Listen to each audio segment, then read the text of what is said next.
Today, on a very special multi-guest episode of Content Minded, me, Rian Stone, and Redhawk attempt to solve the women question. Well, not just that. We also talk about the development of the manosphere, how various concepts have been incorporated into this loose amalgamation known as the manosphere, and also a bit of Andrew Tate as well, which I find quite funny. Join us for an amazing episode. As always, the spicier, uncensored version will be on Patreon.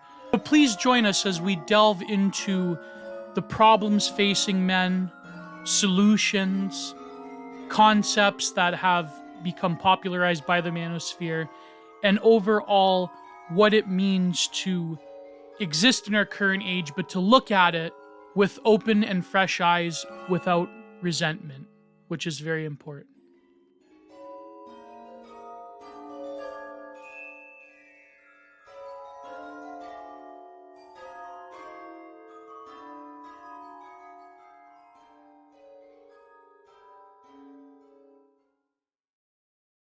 But today I'm here we've been meaning to do this for a while now, to have an explicit stream, not just about the manosphere, but other issues that are inevitably going to come up. But I'm here, two very special people, Ryan Stone and Redhawk. Both of you are, we'll get to even the term manosphere, because I know, Ryan, because watching your content, you have a problem with that term. But we'll get to that. We'll get to that. But just, I guess, for my audience, general introductions. So who shall go first? Ryan, you go first. You go first, because we've been talking to each other for a little bit now. Yeah, honestly, just another Canadian for the most part, and art. Yeah, so what the heck? No, the whole thing was just I kind of came here by accident on the internet. Before this, I was working information security, a nice corporate job. Prior to that, I was in the military, and then, happenstance, the perfect timing for layoffs, having a nice little 2-year nest egg, I decided to write a book, and then ended up here because I had a kind of interest in it, because I started doing pickup in the 20s when I was in the military. Nice. Mostly because I had sailed 189 days of the year. So if I didn't learn then, I just wasn't dating. And then it kind of carried over into the red pill thing, and mostly just little hobbyist stuff. And then, ended up talking with Rollo Tomasi, who's kind of one of the bigger names in there. And here we are. To be fair, the only gimmick I have when it comes to YouTube is I'm pretty good at dealing with a lot of the stuff that comes up for guys when it comes to sex and relationships. Most of it's based on the work of Dr. Robert Gover, Dr. Manuel Smith, and Rollo Tomasi. It's kind of a mix of Evo Psych, psychiatry, and pickup. And that's generally what the red pill is. Yeah. Is that the easy enough explanation? Or that's pretty easy. Go to childhood or something? We'll get to that. But I noticed that among the quote unquote manosphere proper, I noticed that you have much more of a, I don't want to use the term self-help. That's kind of not the that's a dirty word. That's a four-letter word nowadays. But you have much more of an ease of approach to your content.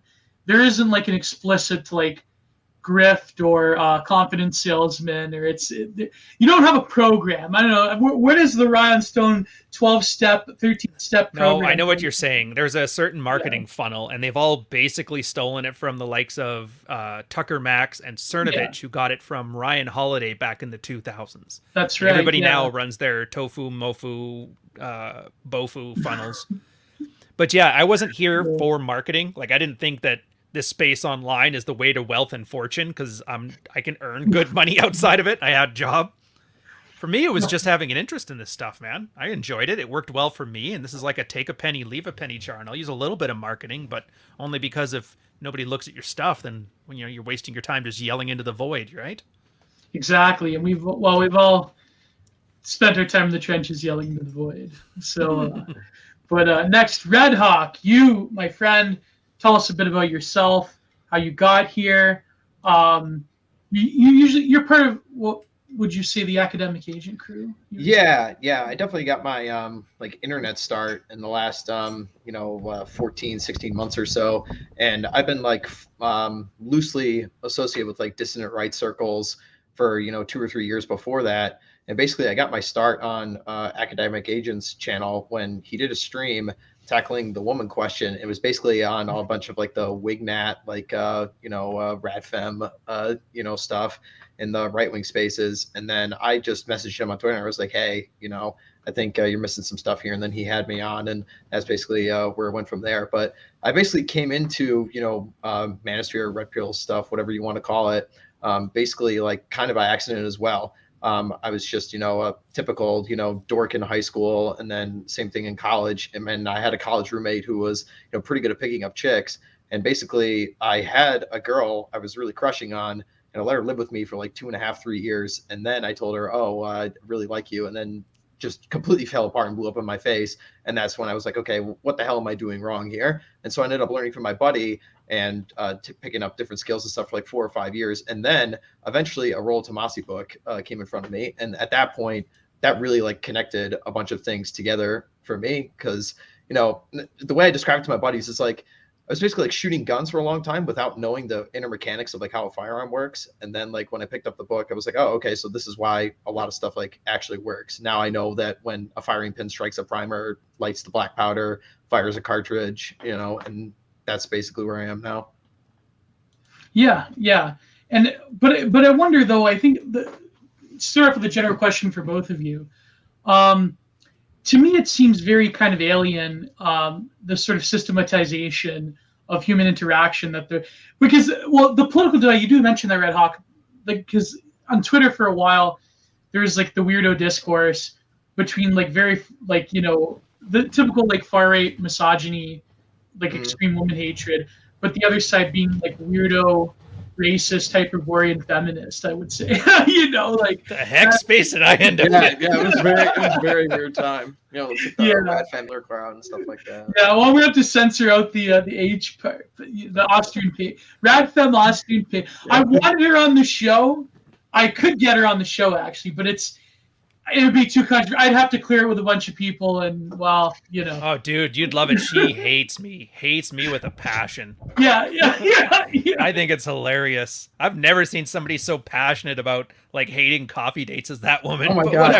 Yeah, that's the thing. You're offending me, sir. This is ridiculous. I'm like, okay, what do you want from me?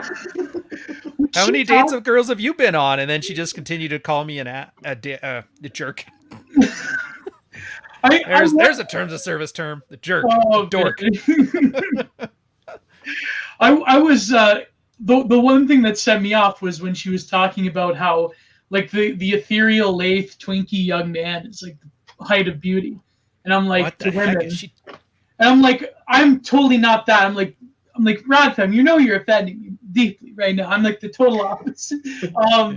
But yeah, so maybe that could be a good intro, because I do want to get to like the Rollo Tomassi and like the Manosphere and what happened as a whole. I know Redhawk, you've watched my seminal video on it, live stream, and I think like and I do want to get to Rian, your specific sort of take on relationships as well, because I do feel like when I watch your content, I don't see like, oh, here's the dry erase board, and here's like the system of how to like maintain frame. How like this is like a 9 to a 6, whatever, right? You haven't seen spreadsheet, man. Yeah.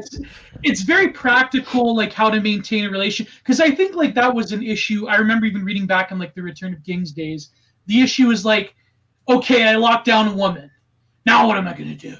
Like that's always like, it never stops. I think that's what's black. It's not even that it never stops. That's like a weird way of framing it. Okay, there's a whole bunch of things, but I'll try to make it as succinct as possible. Yeah. There's a lot of failed parenting strategies. Most of us are from broken homes. So we are raised by women, which causes certain issues with our development that ends up costing us in the future. There's articles like Promise Keepers or The Nice Guys, hence why Glover, I would say, is kind of like the fundamental work. Yeah. So when the Return of Kings guys were doing pickup and hitting on girls, it was great. You turn it on for like 4 hours and you hit on your girl and you sleep with your girl and then you go back to your normal life. But then when you get into a relationship, she sees you 24/7, 365, sees all your bad habits, all your good habits, all those things you can't hide, putting a veneer of it. So you have to fake it till you make it. now you have to make it. And then it turns out the things that were unattractive are actually costing us in our relationship. So validation seeking, nice guy behavior ends up making a girl, lose her attraction for you. And then she does some weird stuff and, divorces you and takes the kids, and the meme. And then a lot of guys just took the same approach. Okay, how the heck did this happen? And in the same way, mystery in the 2000s went, all right, let's break it down. Let's go see what's successful, itemize it, make it systematic, and, try and see what works. And they did the same approach, the scientific method, essentially, to relationships. And that's when all this stuff kind of got rolling. And it was never a very rigorous process. It was a rigorous process, but it wasn't very... systematized. It's missing. Or no, it's missing the rigor, but it has the replication. That's what I was struggling to say there. Yeah. So essentially, just like 500 guys, then 1,000 guys, then 10,000 guys, then 100,000 guys, just kind of put their collectives' heads together, and eventually 5 or 6 guys would notice they're having the exact same problem. One of them did something that big better than the others, and then they kind of wrap a theory around that. And you make a post, try and make it confrontational and somewhat misogynist, because then a feminist rag will pick it up and they yell at the men, and then guys are like, just, the rubberneck effect. Oh, I got to see how bad this is. And then you go and read it. You're like, this isn't actually bad. I've had this happen to me. And you just repeat that 5,000 times and you end up with like a codified collection of information. So it was, a lot of it was hard tested on the ground, in other words. The good stuff that's the problem. Like when you say you see me different than a lot of like the marketing types on here, there's a specific reason. And that's because I'm essentially just replicating or like bringing that stuff that came from, blogs and subreddits and small YouTube channels that were practicing stuff. And I'm just showing you guys what's happened over the last 10 years. It has to be replicated or it's just useless. You can tell somebody what your values are, but if your values end up having your wife leave you, then what good are they? Yeah. So you kind of keep it. Yeah. So you just focus on what works. Yeah, if your values got you here, then what was the point of them? The anti-Shiger quote. But it was interesting. So I noticed that there was, and I want to get Redhawk's take on this as well.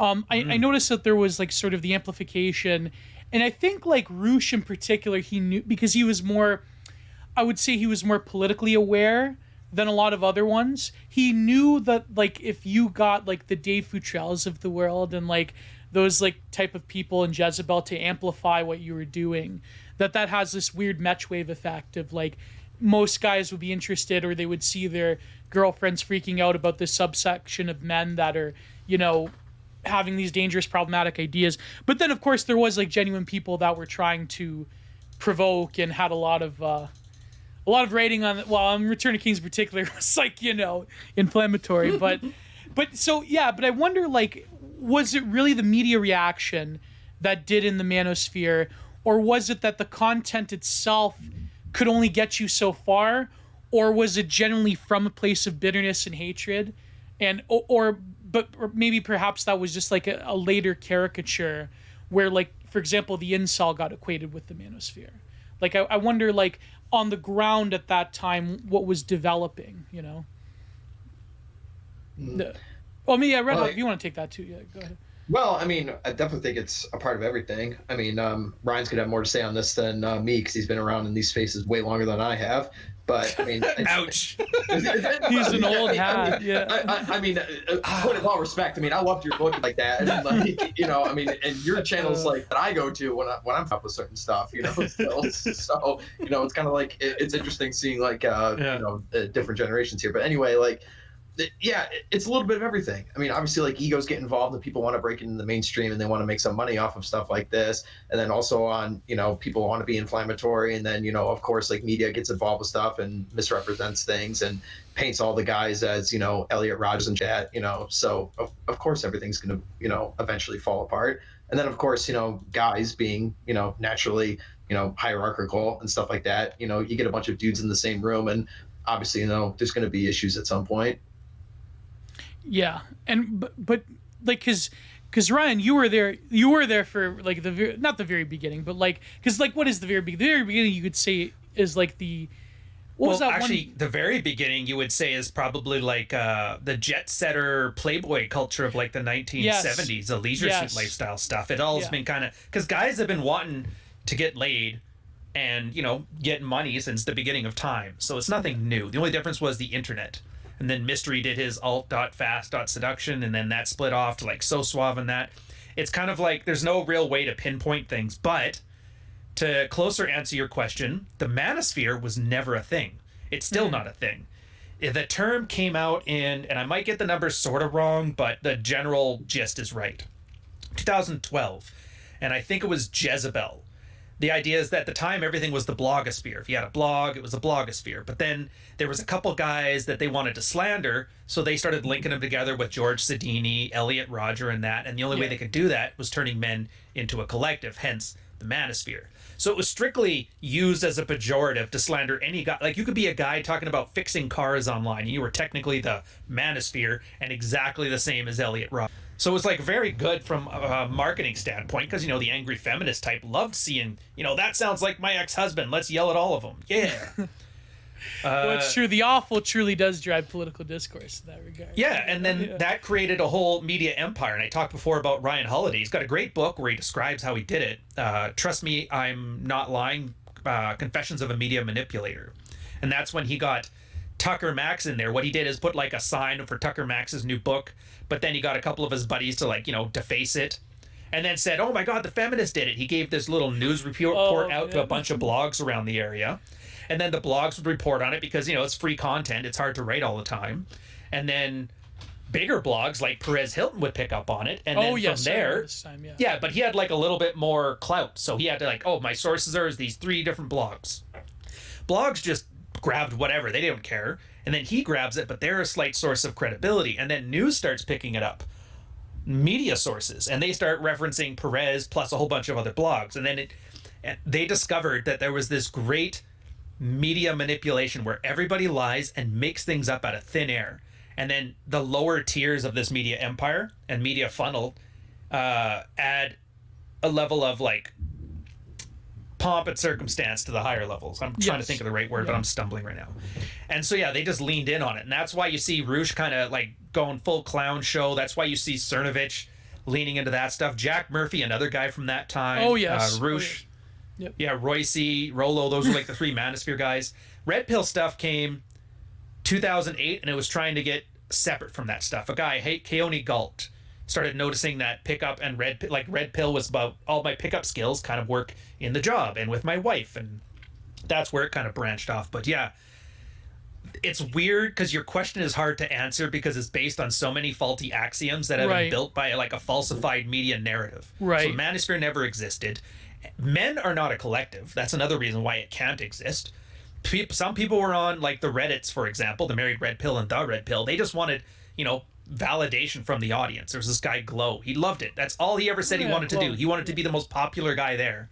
His big brag was he'd write Reddit posts that did really well once a month. And you put him with guys like Rural Zero Dad, a regular on my channel, he was just having like a down and out situation with him and his wife, you know, same as me with mine. And then we wanted to find a way through it, found a bunch of guys who had similar problems, worked through the stuff, figured it out, and then, you know, started spreading it on to other guys, just swapping notes about what we did. So throughout all of this thing, when you hear people give those pointed questions, it's hard unless you understand that men are individuals that have their own individual aims, and then sometimes we align just well enough to write something down that's somewhat useful. But yeah, there's 80%, 90% garbage out there. People just want attention or money, or they just want to lie because they hate their lives at home, and it's damn tragic. It really is. Yeah, no, that's perfect, because I think that the genealogy of quote unquote the manosphere is really interesting. I was sort of around at that time. Hey, have you ever read Ian Ironwood's book Manosphere, by the way? I think I've heard of it. Yeah, I've heard of it. Give it a check. It's actually probably the best history of like the manosphere, or you know, the manosphere that's out there too. So it's you know, for the listeners, something for you guys to pick up on. Yeah, that's great. But I wonder though, like how the genealogy of the red pill happened. Like how did they? I wonder like who was the first like the patient zero to like take Keone Galt. No, but did he take Hawaiian Libertarian 2008. He wrote Game as Red Pill. He was a pickup arguing with MRAs and MGTOWs over relationships, like the juice isn't worth the squeeze, and he came up with the emasculation paradox and made that reference. There was sort of references beforehand, but this is the first time it got codified. And then The big people that kind of moved it forward were the old married guys. So that's where you got Dalrock, Ian Ironwood, Angry Athel Harry Kay. was one of them. Yeah. Yeah, Private Man. Well, I guess he was divorced. And then you had Roosh, Royce, and Rollo. And those three kind of made it where it is today. You know, Chateau Artiste, The Return of Kings, and then Rational Male. Yeah, and then from there, all of them having that was the thing. From there was paths. I'm sorry, I keep cutting you off because there's a few more things. Yeah, go ahead. I keep. Eventually, this guy PK Atheist, who has since been outed and doxxed by what's that stupid feminist rag again? And it doesn't matter. As Richard Fisher, I think it was, or Robert Fisher, who was like a Republican back in the day.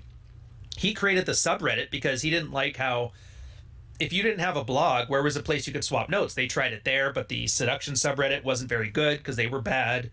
The MRAs were bad. The MGTOWs were bad. He's like, let's just make a red pill space. And then that started doing well on its own.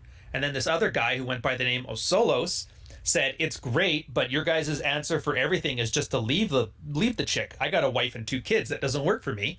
So let's see if we can find some strategies before we have to leave and upend our lives. And that's when he created the married red pill. So those are like the big thrusts of all the different communities.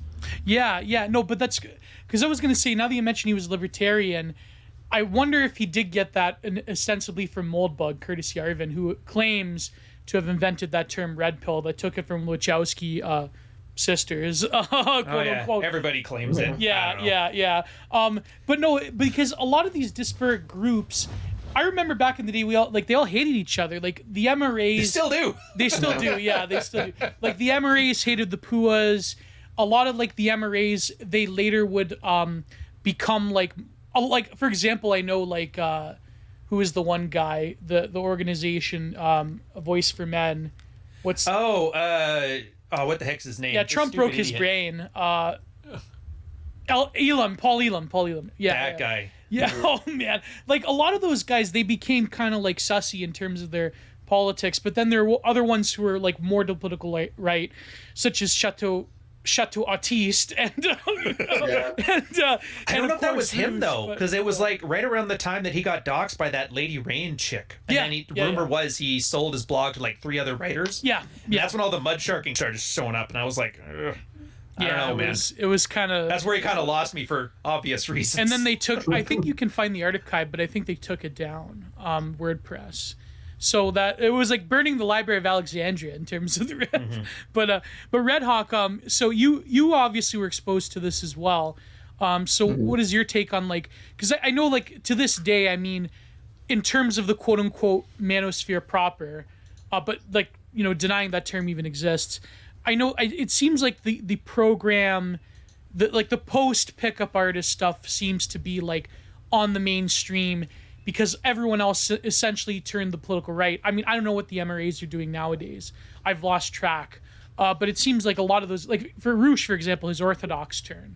But where do you find yourself? I mean, you're someone of the political right, and you're someone who does like have a great readership and respect for like a lot of the quote unquote red pill knowledge, and Rollo in particular. Although I don't know. I mean, I haven't read Rollo's book. Maybe I should. I know he doesn't like my one friend Gonzalo Lira, but that's we'll get to that. Coach Red Pill. Yeah, Coach Red Pill. I know. Well, Ryan, you know what I couldn't believe is that I recently watched the Turkey Tom documentary on Andrew Tate. Andrew Tate despises you. What happened with that? Before we get to Red, I'm sorry to cut you off, Greg, but you got to tell me what happened. I know, just no, it's this good. drama. It's good because this stuff is hilarious. I love Ryan. Yeah, I mean, if you want me to paywall it, if it's embarrassing, if people are going to come out. Oh, it's not. I mean, it's embarrassing, but not like that kind of embarrassing. It's more like I can't believe I'm telling you this story because it even exists. Embarrassing, not like it's physically embarrassing. He came onto the pod like we were doing our podcast, Rule Zero. The idea is it's always about sexual strategy for men, positive male identity. And we were kind of branching out, talk to other people who are around, see if anybody's a good fit, maybe invite him on, be a guy on the show and host on yours. And I think it was Tristan, not Andrew, that showed up. I always find it funny, by the way. You notice everybody just calls them Tate like they're one guy? I don't know why, but I just find that funny. They came on and he was talking about his porn stuff and his cam whoring and... which was, I'm like, okay, fine. It's kind of cool. The guy's a bit of a degenerate, kind of a low-key criminal. But, that's no skin off my back to talk to the guy. Seems perfectly normal. He knows how to hit on girls. Great. And then he started pushing like for a bunch of us to sell courses of his and stuff. Like, oh, I want to see it first, and he's like, no. Oh, Then okay, yeah. one of his cohorts, this guy Joe Lampton, it's like weird Slavic version of him, like mini me to Dr. Evil, starts like photoshopping me recommending his stuff. So I got kind of choked there. And then Tate started using pictures of like me to hustle on his stuff, and every time that stuff would come up, my inbox would fill up with like 30-40 people who went onto his old Forex course, basically saying how they got scammed out of money, or any course he had. And people were sending me like mounds of evidence, and I'm like, geez. And then the more I start finding out, the more I kind of get vibes of my childhood, where I know my stepdad used to chop for the Hells Angels. He had a bit of a criminal past going on there, and a lot of murderers around the house when I was a kid. So I don't find crime to be cool anymore. I mean, I don't like gangster rappers. Like, no. I'm just like, I've been there, done that. I don't like it. And so every time he would like talk smack at me to sell his brand, I would just bring up all of this scammy stuff he's done that's borderline illegal. His SEC violations with the Dubai stock market and all this stuff. And he's hated me ever since because I don't buy into the kayfabe of like champion kickboxer, blah, blah, blah. And I'm like, he's just a low-key criminal talking a bunch of trash like a WWE promo. Yeah, he has a lot of great pipe bombs, I noticed. But it is great content though when someone at that level, like he hates you specific. Sometimes it can bring good content, you know. But anyways, so Redhawk. You've been. Why does Tate hate you, Redhawk? Yeah, that's what we need to know. Yeah. We've had zero interaction. You know, you lucky man, you. Apparently. Oh man. But didn't it like just come out like yesterday or something? He's getting like 10 billion views like on TikTok like a week or something like that. Like the guy's everywhere right now. Yeah. Well, that's his scheme. Yeah. His Hustlers University. The guys pay $50 a month. They go in there and he tells them ways to make a bunch of money, which involve them making content. That's why if you notice on TikTok, every third scroll is like Tate awareness or some random Tate account. That's his people at Hustler University. They're making TikTok accounts. He gives them the content. He puts it on there and they get affiliate payments for it. So they maybe make $25 a month after buying $50 a month. Oh my God. So it's like a machine that perpetuates itself. Exactly. And then anybody underneath him with those channels that gets him to sign on to Hustlers University, they get half of that, and the guy below them get half of that. It's a pyramid scheme. Oh my God. But that's all it is. Like thing. But that's what I mean. Like that. I think like when people look at like the contemporary like, you know, discourse around pickup artistry or mass, I guess let's say, okay, let's not that say, is what they see, granted.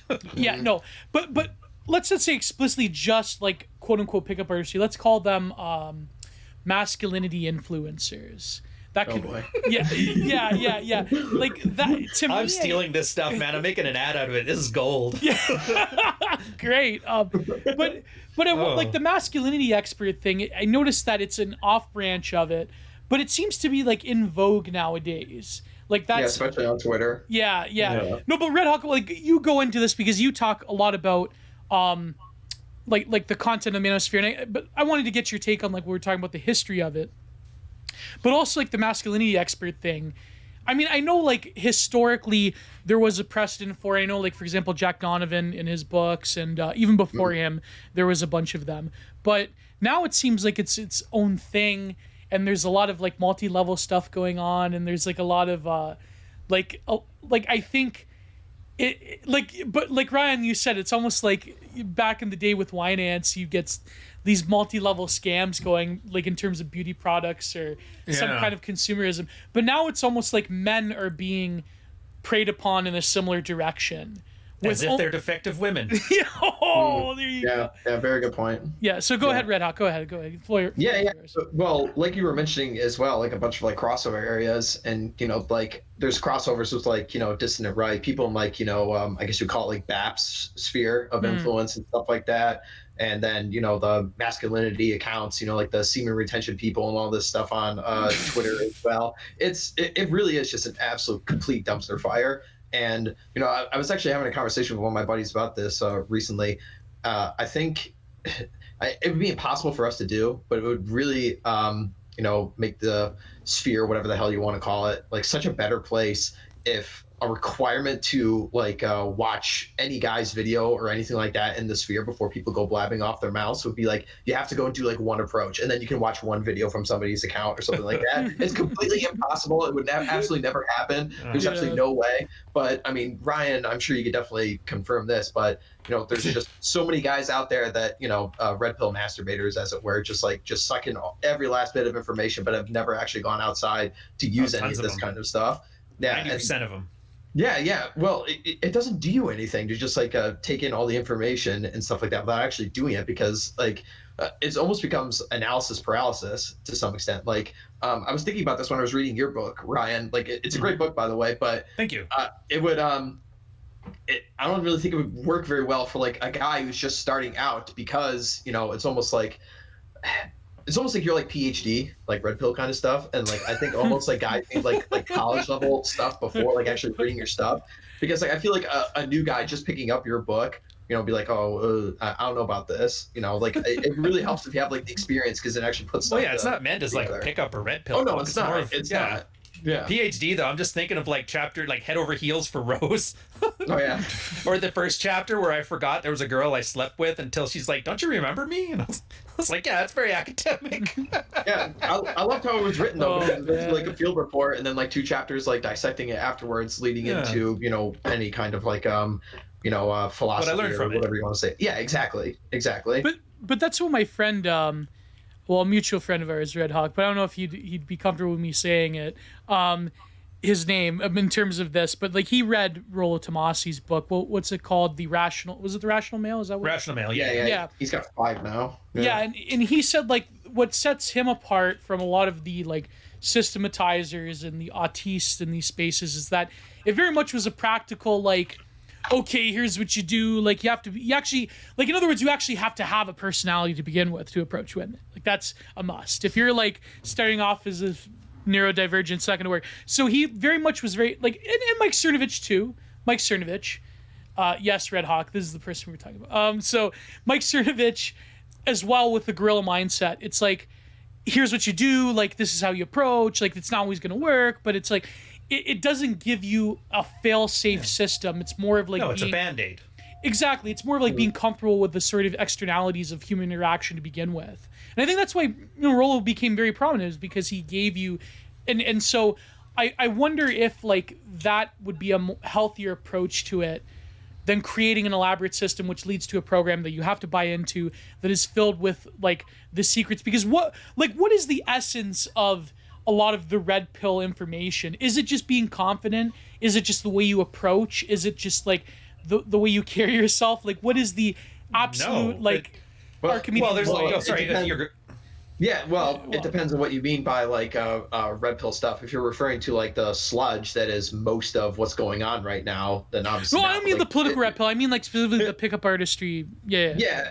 Well, the actual stuff that's actually actionable, that's actually going to help you, is establishing what you want from your own life, and how to be attractive and how not to be unattractive is essentially what it is. Right. And just a step-by-step process isn't necessarily going to work for every single guy, because we've got guys all around the world that are reading the material. So somebody in India is going to have a much different experience than somebody in London, than somebody in DC, than somebody in Mississippi, or something like that. So I mean, the most important part is actually figuring out what you want with your own life, and then grafting that onto what you want from it and taking control.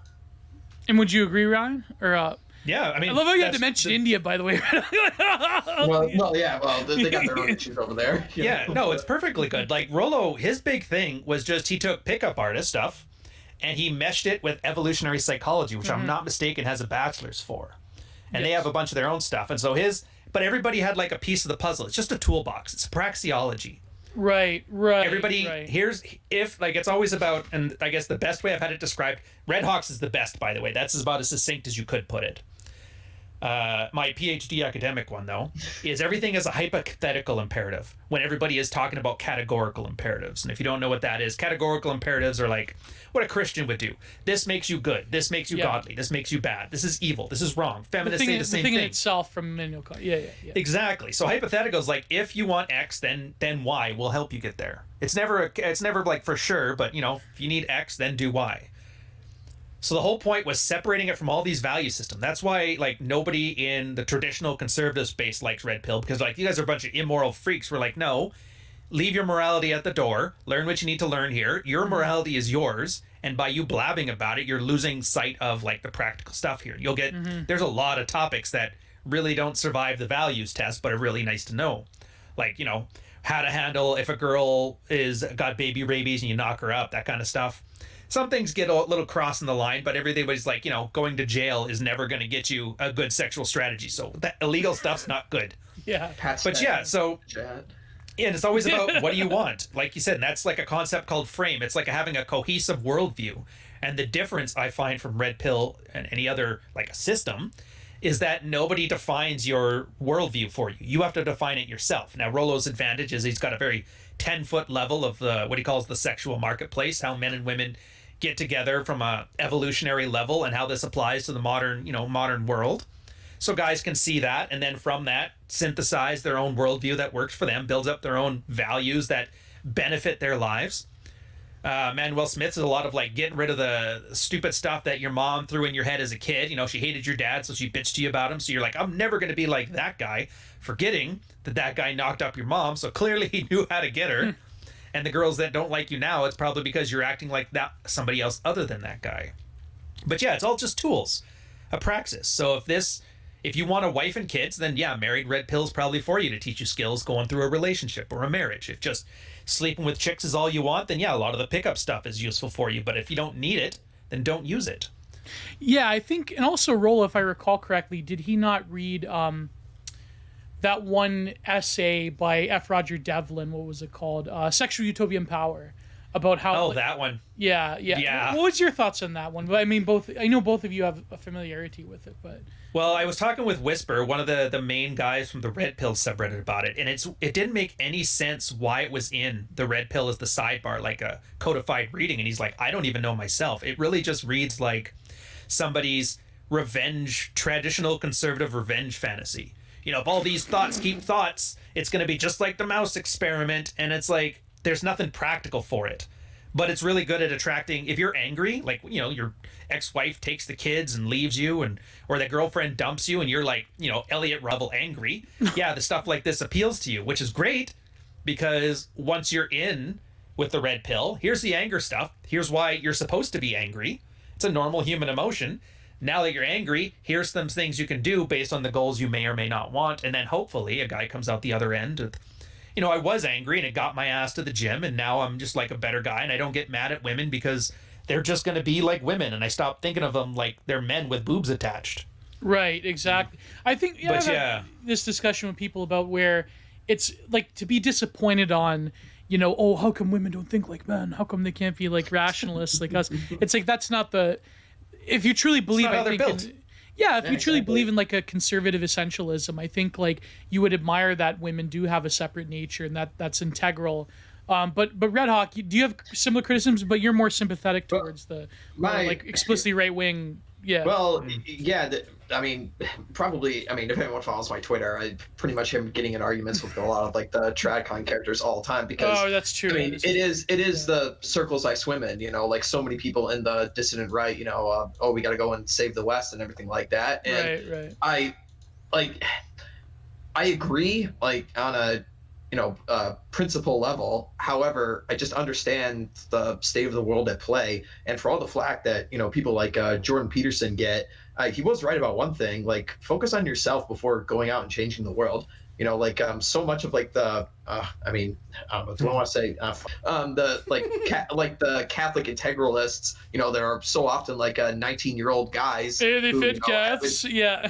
Yeah, who have like never even like gone like approached a chick before, and then they're spouting out on Twitter about how everybody else is immoral for wanting to go talk to women, and that kind of stuff just really infuriates me because like it's just like you guys are the completely immoral people and you're causing the problems and you're doing everything. It's like, dude, like listen, man, I came from a divorced home. I'm just trying to navigate through this hellscape, man. Like let me have my fun. Yeah, no, but I love those guys. Yeah, dude, that's like with your incel thing. That's the worst thing ever is people who don't have sex being in the conversation about sex because they just ruin it all. That's how you get that Rivellino green line nonsense. Right oh my god. Yeah. I should stop this conversation right now. I'm not qualified for talking about sex. But Oh, come now. well, I mean, I'm sympathetic to the trads, of course, but I think that it is true. I mean, I can't fault people for. I think like it's a lot of it is sort of the frustrations of young men who are inexperienced, and I feel that you can't really fault people, especially like you were saying, that come from broken homes. That, I mean, let's face it, from the time you're very young. I mean, I mean, it started with us millennials. I'm going to be 30 in December. And we came from broken homes. Yeah. Like, is anybody here from a not broken home? Well, I'm from a not broken home, but what I mean is I think that women... fancy. Yeah, well that's more of the Italian thing, but I think like from the time that we're young, especially us millennials, it seems that women are very integral, and this isn't slagging women, of course, but it seems that we're disproportionately from our kindergarten teacher all the way up. Like, I think the first male teacher I've ever had was in grade 8. That was like the first time. And I think like that's informative of, especially nowadays. I mean, I can't imagine what a Zoomer is like growing up in school now with the way things are. Dude, they have it so brutal. You have no idea. You've hit upon exactly why like the nice guy behavior is bad. Because this is what happens. No. Yeah. Your developmental stage, right? As a kid, you have an instinct that being abandoned is like life or death, fight or flight. And it wasn't even necessarily from broken homes, but just the Industrial Revolution. Guys go work in the factory, so they're gone 12, 16 hours a day. So he's essentially not there. Mom has to raise the kids, and mom thinks like a woman does, as opposed to dad who thinks like a guy. A guy, it's more rules-based, right? Don't get in trouble, don't do this, don't do this, don't do this. As long as you don't do any of those things, you're fine. So the kid has like a world that he can like navigate because he knows the rules of it, right? Mom's not so much. It's more emotional. It's more, if you're doing something she doesn't like, and maybe it's because she had a stressful day or things that are outside of the kid's control. It's like if you're a bad boy, blah blah blah, and then your brain doesn't know the difference between mom just venting and mom going to abandon you. Go out get some smokes. So for you don't learn the lesson that there's rules outside of you that you can use and navigate. So what you have to do then is start validating yourself. I need this person to like me because they're my only source of safety and comfort from a limbic perspective. You don't realize you're doing that. And then as you get older, you get to be 5 years old, 6 years old, you end up with all female teachers because, all the guy teachers, they thought they were, you guys are the kids, so kick the guys out. And it doesn't pay very well. So now it's all women. And it turns out as a teacher in their authority, they're doing a lot of the same things. The bad students go, the good students stay. And your brain starts to use its frontal lobe and develop a sophisticated system to turn this instinct to get validation from girls into like a codified worldview. And then, like you said, some guys go as far as university before they have a single male authority figure. And when I say men are being raised as defective women, like they are being raised as defective women. And so when they grow up, they start acting like women. And the problem is that women don't like women by and large. They actually despise a lot of women. That's why it's called frenemies. You ever heard about a girl talking about her friends? It's always her frenemies. Now, as a guy trying to sleep with them, it's confusing as hell. Your whole worldview is based on a lie. I think Rollo calls it the Disney fantasy. Yeah. But yeah, like to undo a lot of that, it's hard. And the parts where guys get angry over like some extreme hardship is almost required. Because your brain needs that neuroplasticity to change how it perceives the world. And that's another Evo Psych thing. Our brains are extremely lazy. So if what we're using right now allows us to survive, even if we're miserable, your brain's going to lock into that. And it's going to need to have a fight or flight, like survival event to happen in order for it to increase this neuroplasticity and for you to learn some new things. So it's the weirdest thing, but like you kind of have to get screwed over by a girl, otherwise you're never going to be red pilled. I've never seen an example where some guy things were going great and then he's like, you know what? I'm going to learn how to change everything because everything's going great. It doesn't happen. Unless you know somebody, Hawk. No, not really. Unless you want to be part of the cool kids.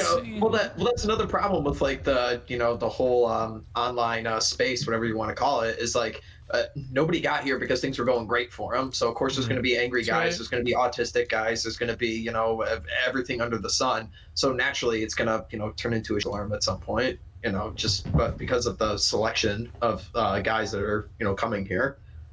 But how old? You don't mind me asking? What if you don't want to say your age? What generation? I'm 27. Okay, so you're a core millennial, like me. Yeah. And when you were growing up, were you raised by a single mother? Is that what it was? So basically what happened was, and that to an extent, You don't have to answer if you don't want to. I'll be like somewhat kind of vague. All right. I'll say more off air, but people really get tricked about me. I don't know. I have this presence where people are open up around me. I don't know why. It's kind of dangerous. Well, it is important. It is important for the conversation, but for OPSEC purposes and stuff like that. But like, so long story short, when I was in high school, my parents had a really nasty divorce, and basically it came down to the point where my mom had an affair with one of my coaches. So oh my god! So that he's on the team, whatever. Yeah. So whoa. So that completely blew up my whole world. And then, that was complete and utter nonsense, and it threw a monkey wrench and everything. And for the longest time, I was really, really pissed off at my mom. But honestly, like, a lot of Red Pill Action material kind of helped me to come to terms with the fact, basically, like, oh, I can kind of forgive her for this because, like, oh, there's a reason why, certain things happen kind of deal. And, but that's besides the point. So yeah, like, was in high school, was not very successful with chicks, had this monkey wrench thrown into my life. Then I moved completely across the country to go to college, and didn't really get much experience from my dad on like chicks and stuff like that. And that was basically like when I was like, oh, you gotta be really, really nice, and you gotta, take them out on multiple dates, and then take them to a movie and all this kind of stuff. And meanwhile, as I mentioned before, my roommate was just like screwing chicks left and right. He was a complete dick. And it's hilarious because every single one of my birthdays, he's now done this for over 10 years now. He sent me a video of me yelling at him when he walks in the room, and I was basically telling him he's such an ass, and it makes me mad that he's an ass because it works. And every single year he sends that video to me, and I laugh every single time at this point because, yeah, I mean, like, being an ass works, and that's basically what put me down the journey. Did kids at school find out in high school, or they didn't find out about? Oh yeah, it was ago. But my god! Whoa! Believe it or not, though, it actually wasn't as bad as it was, and the reason for that, and Ryan actually talks about this in his book about like mess culture. I went to an all guys school. Oh, okay. And it actually wasn't that bad. I mean, it was like kind of bad, but it like for a little bit, but then guys were basically like, oh, this is actually like kind of, we probably shouldn't be doing this.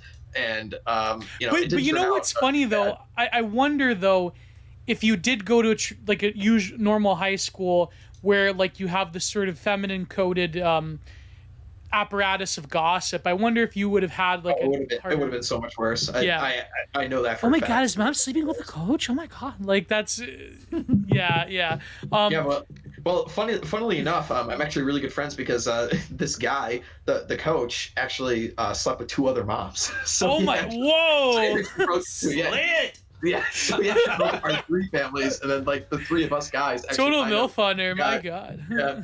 Well, and the other thing was one of the other 3 guys, his dad like founded a company. He was a multi-millionaire, had a massive ass house and stuff like that. So like if they were gonna pick on me, then they'd have to pick on the guy who's really, really rich. And that wasn't gonna work. So we kind of like bonded over that, so it kind of saved me a little bit. Wow, but that's the plot line of a lot of pornos too as well, the coach and the mom. Dude, there's a whole group of those types of chads. They're everywhere. But that's the problem is like they actually talked about this. Do you guys remember RSD Owen? I think it was Owen. He used to call himself Tyler Durden back in the Mystery Days. He had a post called The Secret Society. Yeah, I think I remember him. Yeah. That, honestly, it's this kind of stuff that guys just aren't exposed to because there's no male influence. Like the guy who knows how to get women and that's how we used to learn it.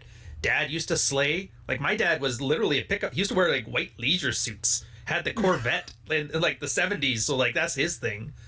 But there was always some exposure to that, but guys just aren't exposed to it anymore, and so we don't even know. Luckily, in all guys school, that's great, but for most guys, it's just not going to be the case. And so I hate to say it, but it's not even like something to be proud of that we're in this red pill space telling guys how to do this. We're technically like the last line of defense before they rent a van, and go for a drive. Something like Minnesand joke for you guys there. Look them up. Move to Vancouver Island in the van life, Yeah. That's how desperate it is. You have to run your mouth on the internet now to reach kids. It's weird. I know, man. It's it's as much as I don't like him, as much as he blocks everybody, but like Paul Scholes, he said this once. He said, I think he deleted the tweet though. He said that for women have to take their clothes off to get money on the internet. Men have to profoundly change people's worldviews with words to get money on the internet. So it's like, but Redhawk, I'm fascinated how the red pill actually saved you from incelish resentment and hatred of your own mother, because there's some kind of like weird Oedipalization going on there. But yet you're saying that this knowledge actually delivered, so contrary to Lindsay West and Jezebel, this kind of knowledge saved you from a life of misery and women hatred, in other words. I mean, I could be wrong. You could, well. Yeah, I mean, it definitely helped to an extent. I mean, like, it's just one of the things that, like, when you get to a certain point, you pretty much get past the anger phase of being angry at women, and then basically just taking responsibility for, essentially, like, if something's going wrong in your relationship, it's your fault. Essentially, like, and not necessarily to the extent like that gets rid of agency for all women, but essentially, like, the chick is never going to be held to account for anything. Right. Right. There's always going to be like systems of support for her. So, for lack of a better word, it's going to be your fault. Now, that actually put it in perspective for me, but thinking back on things is like, oh, like, okay, I mean, I don't want to like badmouth my dad because, like, he and I are still good, pretty tight and stuff like that. But, like, there's definitely things that could have been done to prevent this situation from happening. It's not like it just, randomly came out of the blue kind of deal, so it definitely put things in a little bit more perspective for me. Yeah. And like you two were both saying, I think, like, even fathers, I mean, not to bash, like, a lot they did their best. They did their best, and I think, like, a lot of them, they weren't aware of the sort of the way the world has changed, and they haven't, giving your sons advice on women is kind of like always inherently tricky, because I feel like a lot of boomer fathers in particular, I feel like they just went through the motions with their relationships and their marriages, and it's really well, they were the first generation that had this problem where, like, there was no guys around them to help. And that's kind of the problem then, because when they run into trouble, like, I remember this from my stepdad very specifically. He eventually got a divorce. Like, my mom eventually divorced him, her second divorce. And when he was at his lowest was when she kind of pounced. But the problem is, since he didn't know how to deal with it or process it, the only thing he had is, like, his instincts. And the guy's instinct when you're being aggrieved is to get angry. And that's the problem, is that when guys need our help the most, it's when we tend to act our least attractive, and then it makes you into the villain. Helpless woman, she's horrible, and he's the horrible abuser. And but then if you don't know any better, it's kind of like just setting you up for failure. So it's when I say, like, they did their best, they had no idea either. Mm-hmm. Mm-hmm. Now, granted, they know how to get back on their feet because they still had, the silent or greatest generation showing them how to act like a man. Like, he managed to get himself another wife 30 years younger than him. He has a new family now. Good for him. But yeah, they couldn't raise us. It's 3 generations. It's my big thing, is like feminism and feminists had 3 generations to say, now that we're in charge, we're going to raise men to be better. And they failed dismally. Yeah. And it's at the point we all just sat around and like, all right, we'll do it ourselves then, because somebody has to. It's not even about whose fault it is. I never liked assigning blame and fault, because that's like no offense, it's like how children do it. I'd say, well, whose responsibility is it for you to fix yourself? It's yours. You wipe your ass every day. Why don't you treat that guy like he deserves a little respect, Yeah, and I think, like, there was a time in the 2010s when the culture war discourse was really getting cooked up after, the ground zero of the internet, Gamergate. And, yeah. Is that like part of the Lauren Southern group of people that all got manifestoed? Yeah. Like, I couldn't be bothered to watch that, 3 hours. I watched it because I'm reading an article on it, and but it seems like the anti-feminist thought, like, that's when the MRAs were really heating up. Paul Elam was getting profiled in, like, the New York Times, and it's like, but a lot of that, I think, like, this is sort of the purpose of why I want to do this stream too. And I also have a hypothetical that's a bit self-serving actually for you both. But like, it seems that when it comes to the discourse, like, we all sort of know, like, nowadays that stuff is so passé.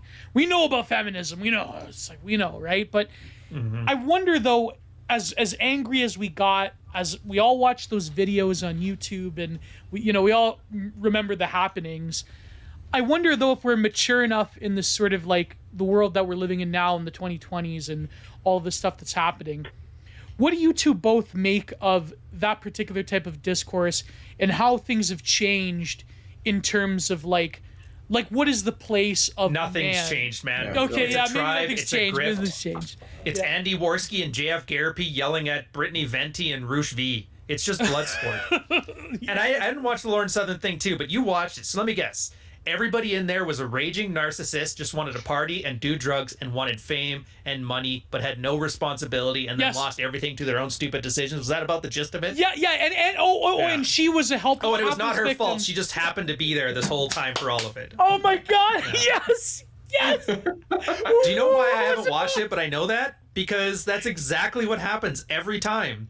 That happened with Red Pilled Black, the Candace Owens. That's happened with the Cassie. Like, this stuff is just a cycle. We haven't learned a damn thing. Because and this is maybe I'm giving my article away.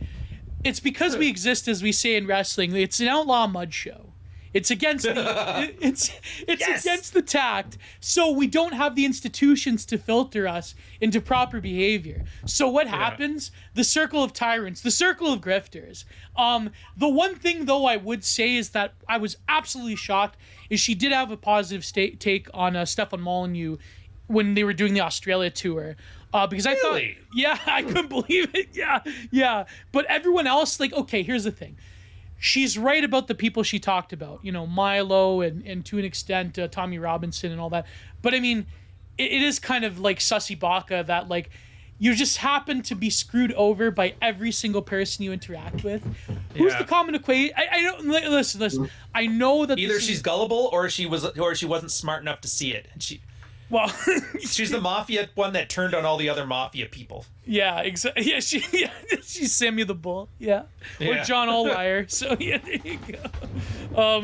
But it seems like when it comes to that type of stuff, like that content is passe. And nowadays, I think that as much as things are the same, I think they have like my thesis, and I don't know if you guys agree, is that we went through the sort of hippie movement of Gamergate and then 2016, and we were really excited about it. We really wanted to own the libs, epic compilation, anti-feminist, whatever.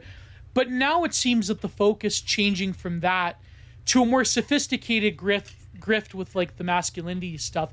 It seems that we're aware of the problem of, okay, yes, it's not just about the critique of something wrong, but it's what are you going to do about it when we have, especially a society. I mean, don't get me wrong. You got to take this, man. I'm gonna have nothing good to say about any of that. But I want to get your, because this is good content. But it seems that like there is a bunch of broken women. There is the femcel. There is the neglected women. But yet there is a whole heap of broken men that we always seem to come back to as a major civilizational problem.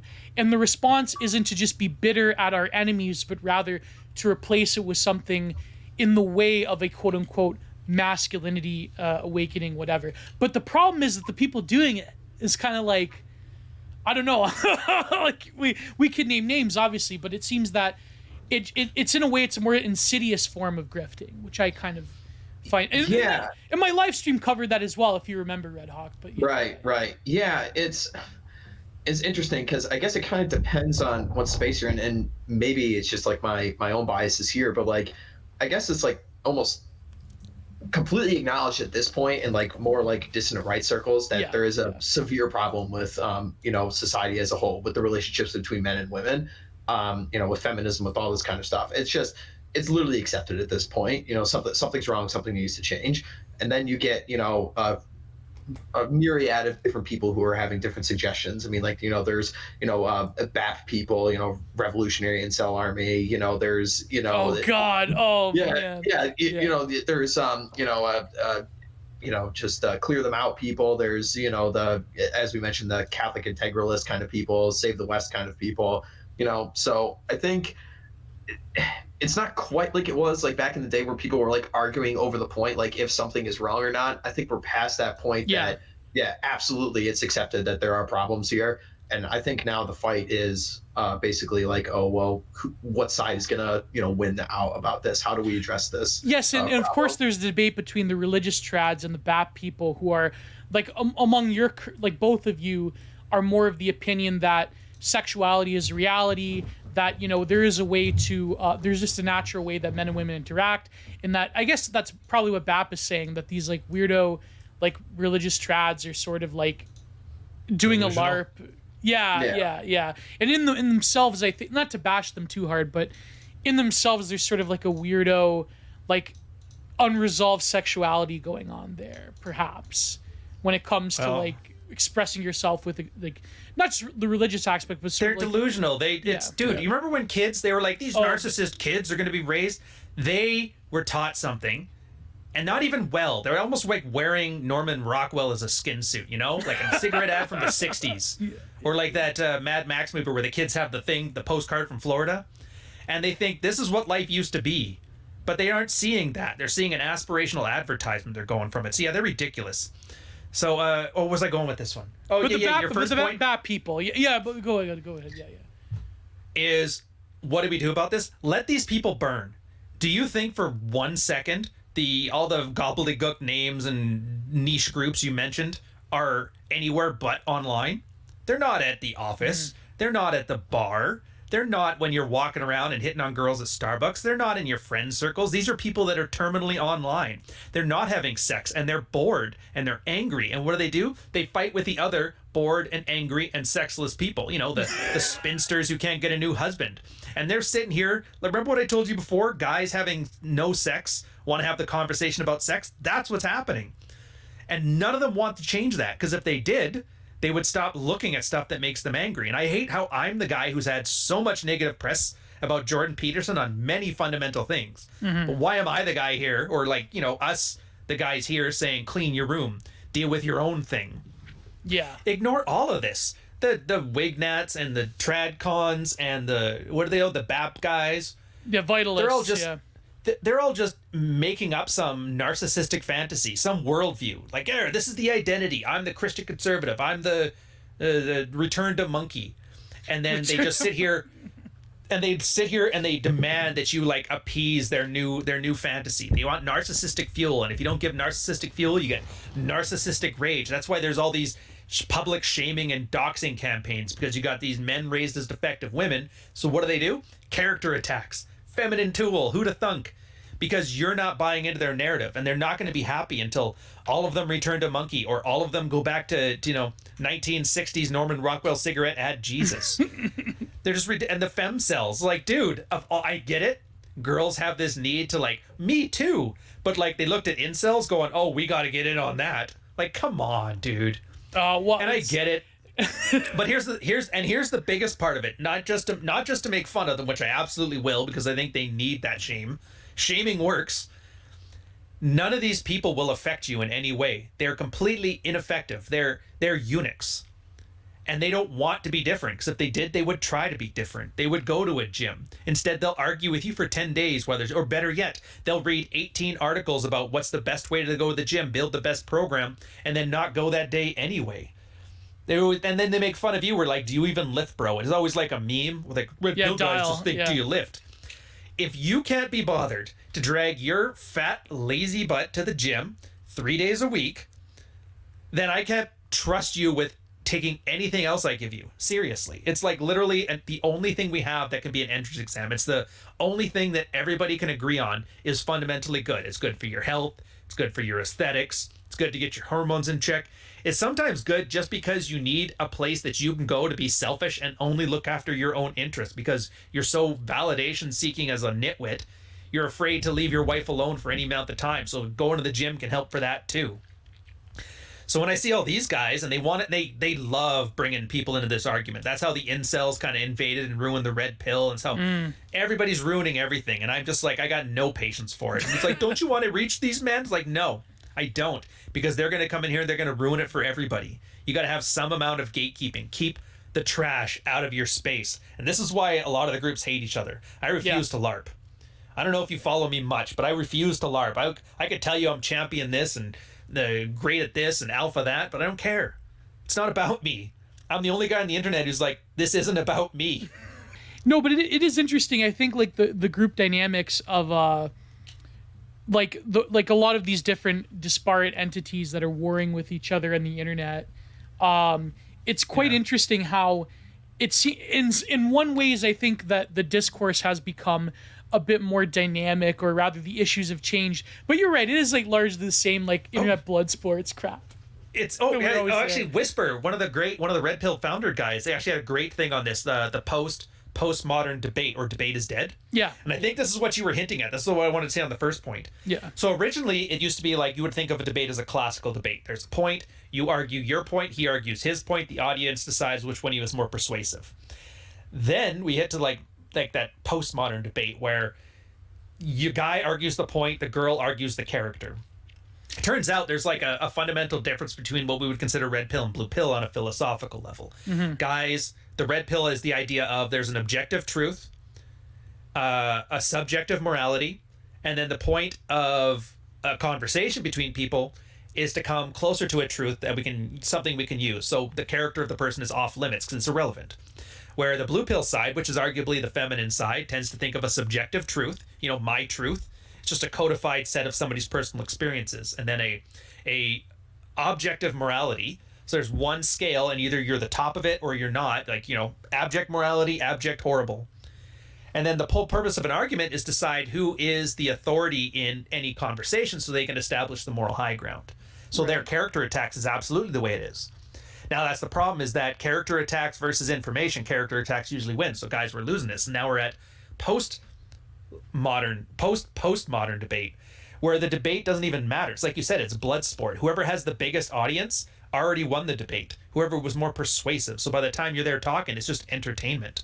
It's the spectacle has driven the debate more than the actual content. Bread and circuses. Yeah, but that's the point that you bring up. That so if you could explain a bit more, because I don't see that there is like what you were saying, like an actual thought to explaining like what the blue pill is, because usually what people mean by the blue pill, they mean like just anything what normies mean, right? But you're saying that the blue pill is rather knowledge that is given to you by an apparatus or a system that is taken for it's granted. more like a Texas sharpshooter thing. Okay, you just take like for red pill, anything that involves like rule 0, that's my podcast name, it's a specific thing. It's actually like the 0th rule in the red pill is that you have to be there for male sexual strategy or positive male identity. That's it. So that's the rule 0. And so everything red pill fits within that paradigm. If it's about being attractive, it's about not being unattractive, it's about getting laid, it's about starting a family. All of that stuff is red pill, swapping notes, amoral. Anything outside of that is just considered blue pill. So it's just a catch-all term for everything that we have as part of the praxis, and then everything that's not part of the praxis. Yeah. But that's what I mean. Like, what's interesting is that there is guys that are in the scene that are married, that do have like long, like you, Roll is married, right? Yeah, Roll's married. 25 years, I think. Yeah, but what's interesting though, because like the usual accusation from the mainstream is that, oh, you must hate women if you imbibe in this sort of knowledge. But like, what does it mean to be like quote, like I know it's even that becomes a stupid brand, like red pill marriage. Like, what is the like? There is obviously qualitative differences between when you're younger and you're in dating life, or even if you're older and you're dating and you are married and marriage life. How does the sort of knowledge of, for lack of a better term, female nature, how does that influence your marriage? How does it strengthen it? Or even, I would say, do you like look over the veil of femininity a bit too much, and that's sort of like don't expect things from her that she can't provide. Like when I said she can't be your best friend, she can't be your mom, nor does she want to, nor will it work out for you in the end. Little things like that. Act like a man in a relationship. Another good one. Tasks in the house, like chores. Women tend to perceive something based on its importance. Guys pretend to perceive it based on its work involved. That's why guys, we hate doing laundry, we hate doing that. But for girls, she'll hate paying the bills. Because it's drudgery. Everybody hates doing dishes, and bills are easy. But if you don't pay a bill, the power goes off and they repossess your car. So there's like an importance to it. There's a chance that you could fail and be shamed for it. Right. And so you can take like little things like this. So when you're, keeping a house going together, because it is an economic unit, well, I'll handle this and I'll handle that. That's why guys work on the yard and girls do the dishes and whatever. You don't have to do any of it. You can choose not to. Like I cook. I love cooking. My girl likes cooking too, but I'm not going to give you some speech like Tate with his cooking's the lowest ROI activity. You can't take an onion and lettuce, and this is ridiculous. And I was just like, Jesus Christ. Reading books are low ROI too, Ryan. Come on. Oh, yeah. Yeah. Reading books. being any sort of oh my god. Anything that he hasn't specifically done in his life with excellence is beta. And that's all you need to know. Be like me at work for me. Oh my god. Oh my god. But it does seem like, I mean, there is like the caricature of it, like, you know, Andrew Tate. All kayfabe. It's pro wrestling. You know this. Exactly. It's pro wrestling. Yeah. Those are promos. Like, I mean, he's sitting there talking. He goes to his house. Do you think he do half the stuff he rambles about? No. Do you think making money is going to keep your girl from spending it all? No. Even like even the fighting accomplishments, it's kind of like, you know, well, how did you win the NWA the World Heavyweight Championship? Oh, there was a secret tournament in Brazil that I won from. So it's like the secret. It's like the secret tournament in Brazil. Yeah, you know. Like, what about like the funnel purposes? Like, let's say, like, you know, that actually funnel's good. Okay, fair on that one. Like funnel to people like you, or people like, you know, Rollo, or whoever else we want to the gateway to more esoteria. Yeah. Yeah, I mean, people rag on like that left wing article that like pointed out like the you know, radicalization pipeline. The pipeline. Like, that is true. It is true to an extent. Yeah, you know? You're right there. All right, I tell you what, it's like a dad beats his kids. And then the kids grow up and like, I am never going to beat my kids. The dad did teach them that lesson, but I don't think he gets credit for it. Yeah. I don't want to give that to him. I think that's as close as but yeah, you're right. Yeah, maybe but I have to make it sound adversarial or I'm not doing my job. Yeah, I mean, my first red pill was reading Mark Stein when I was like 13 years old. Then it's like to get from Mark Stein to Julius Evola is sort of like, you know. Oh, jeez. Don't even get me started with that goofball. What? Mark Hey, that Stein guy that Julius made the Evola. thing in the 40s that lost horribly. Let's learn that. That's got to be a better way of doing things. Oh, no. I want to paint like the Austrians. Well, the Austrian painter. Yeah, and then you get into like Otto Weiniger, like Otto Weiniger. That's like the big. yeah. I mean, really, it's true that the only red pill literature you really need is the Schopenhauer essay on women. That's pretty much like the only one you need. Yeah, that's what BAP talks about all the time too. Yeah, and Otto Weiniger has like some he had like in the 30s, I believe, had like really out there like stuff, and it Skeptical Waves has the whole audiobook on his sex book on his channel that people can go and listen to. Oh my god, my Logitech is apparently Mark Twain even has some like manosphere writing. Really? Yeah, What is man? A collection of essays. He did like a Socratic method, like a dialogue or a Socratic dialogue. Yeah, talking about how a lot of things, and he used like the reference to men are like trains. Like a train doesn't build itself; it comes from external sources, which kind of makes sense because as guys, you're grown by your influence. But that's another... psychologically, they actually found out that's true. For psychological disorders, they took a baseline standard for a lot of things like narcissistic personality, all that stuff, and then they had a bunch of red flagged parenting behaviors.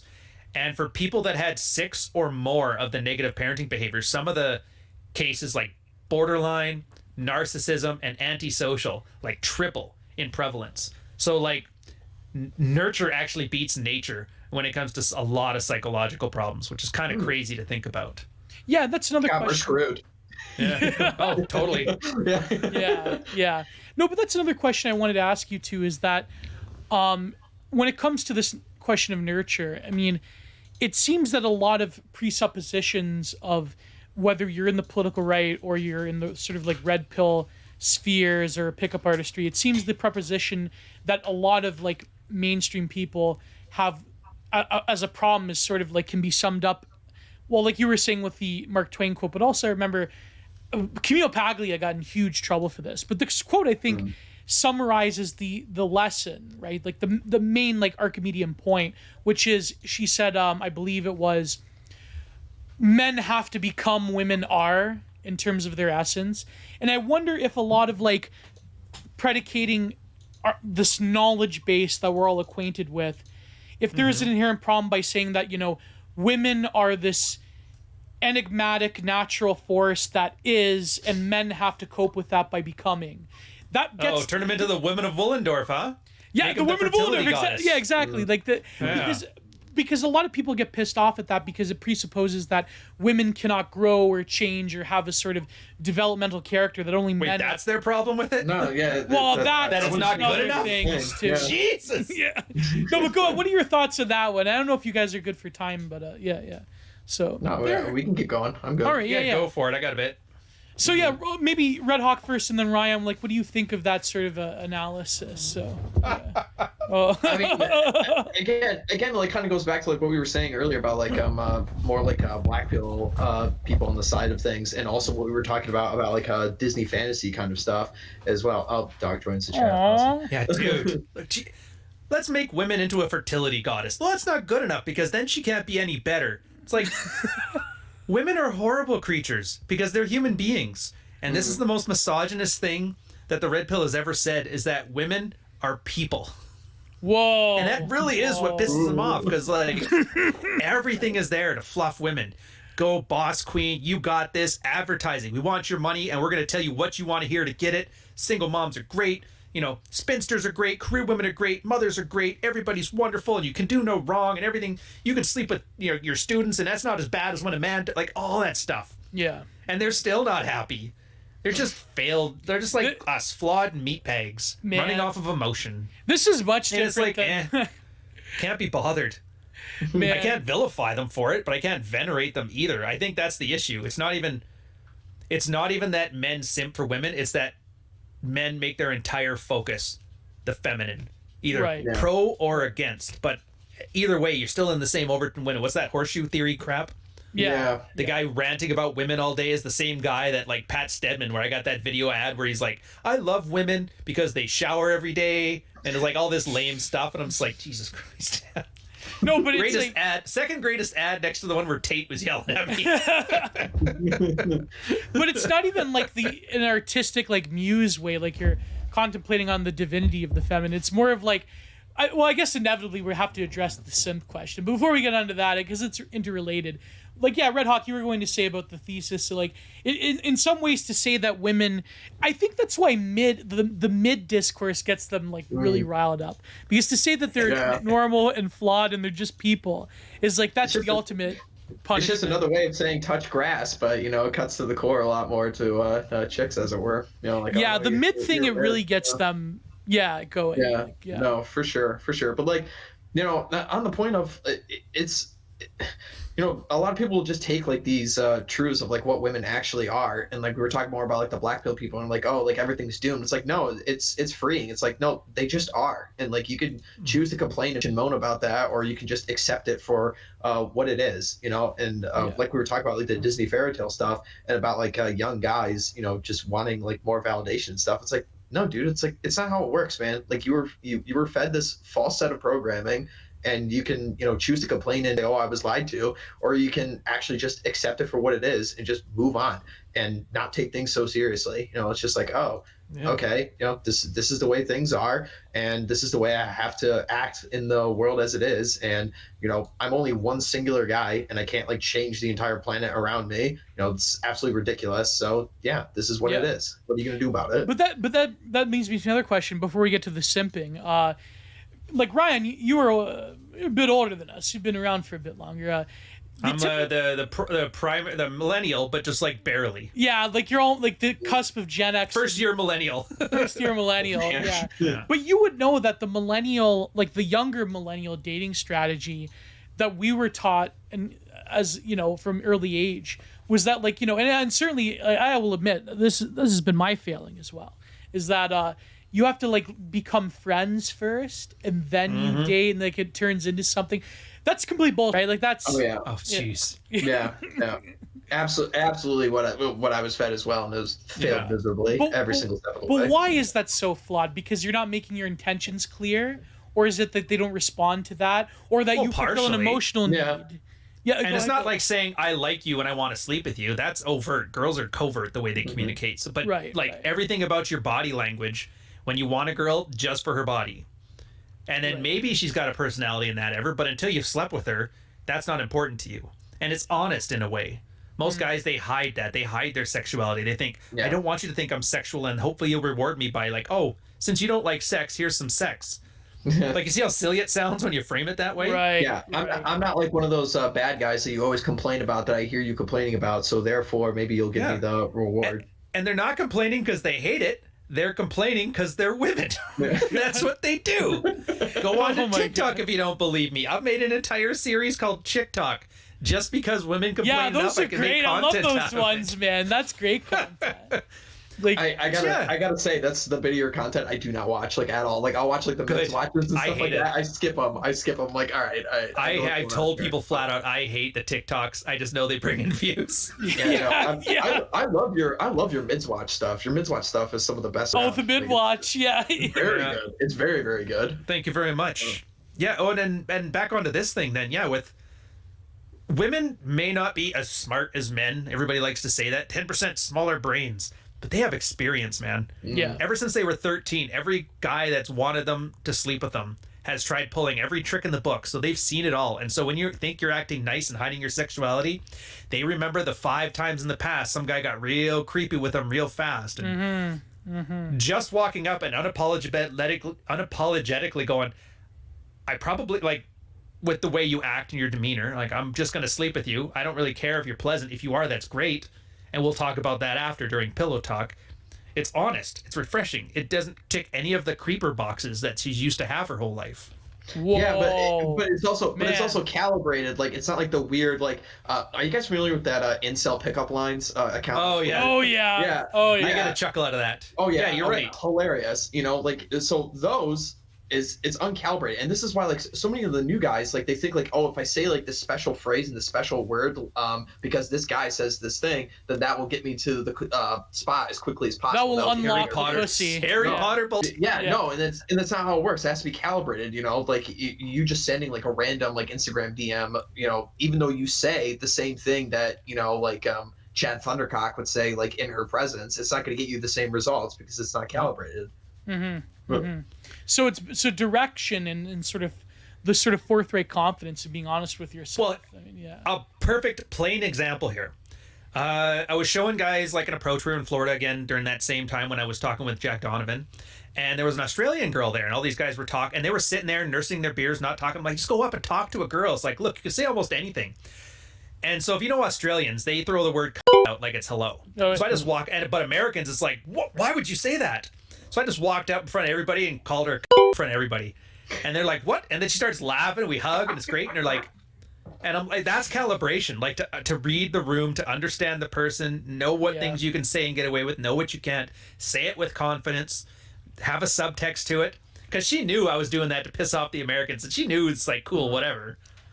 But Well, that's such a problem with like the pickup accounts on Twitter because guys get so hung up like on the actual approach, and the approach honestly is like the easiest part because you could literally say anything. You could like talk to her about her fucking shoes. You know, it doesn't even matter. Like they just like guys just think like the guys that are successful with women and they don't have experience themselves. They just think like if you say the words, it just magically opens up. Like I'm just like one small little thing off as to why I'm not working. This certain way, and that's not what it is. Like imagine like you just take like a line from Twitter or a message board and just say it to a chick, and then the chick goes off script, and now you're like a deer in the headlights. And you're like, okay, now what am I gonna do? This she is goes another off reason. Yeah.